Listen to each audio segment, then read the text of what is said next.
Masama ang loob ni Vice President Sara Duterte dahil sa paninira ng ilang kongresista sa ilang empleyado ng Office of the Vice President sa nagpapatuloy na pagdinig sa Kamara ukol sa paggamit ng pondo ng OVP. Muling binigyan diin ng bise na politically motivated ang mga nasabing hearing. Si Jason Rubrico sa report. The hearings in the House of Representatives are politically motivated. Yan ang paninindigan ni Vice President Sara Duterte laban sa nagpapatuloy na pagdinig sa House of Representatives kaugnay sa paggamit ng pondo ng Office of the Vice President.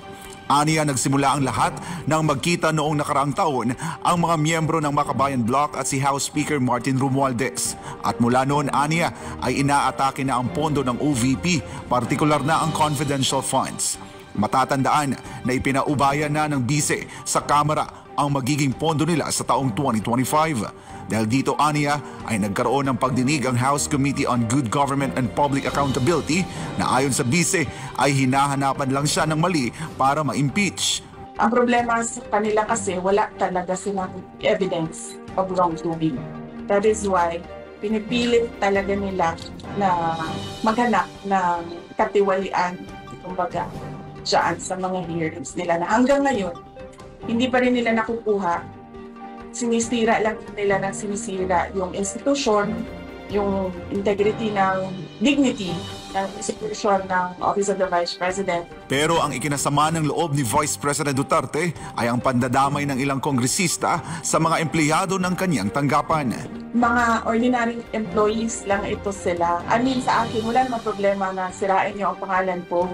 Ang problema ko, at yun yung kinakasama talaga ng loob ko, ay nadadamay yung mga tao na wala namang ginawa kundi nagtrabaho lang doon sa Office of the Vice President. Kaugnay nga niyan, ay nabanggit ng bise ang pangalan ni Liza Marcos. It's politically motivated, ma'am.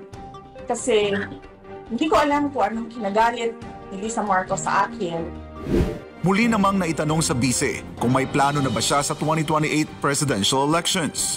December 2026 will be the best time to decide kung tatakbo sa 2028. Pero kamakailan lang ay may payo ang kanyang ama na si dating Pangulong Rodrigo Duterte na umalis na ito sa politika.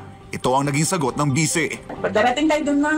Darating din tayo doon na hindi na ako sasali sa politics. Ako man, gusto ko din. Ang problema ko is that I need to answer to 32.2 million Filipinos na who gave their trust and confidence for me to become the Vice President of everyone, hindi lang 32.2 million. But buhay kasi natin, hindi natin alam kung anong mangyayari bukas. We can only plan, but it's always God's purpose that shall prevail.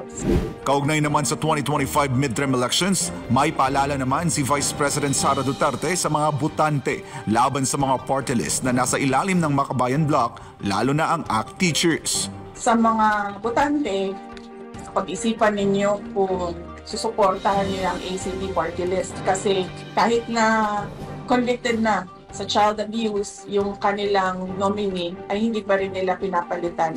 Hindi tama na isang grupo ng isang party list ng mga teachers ang kanilang nominee ay isang tao na convicted with the crime of child abuse.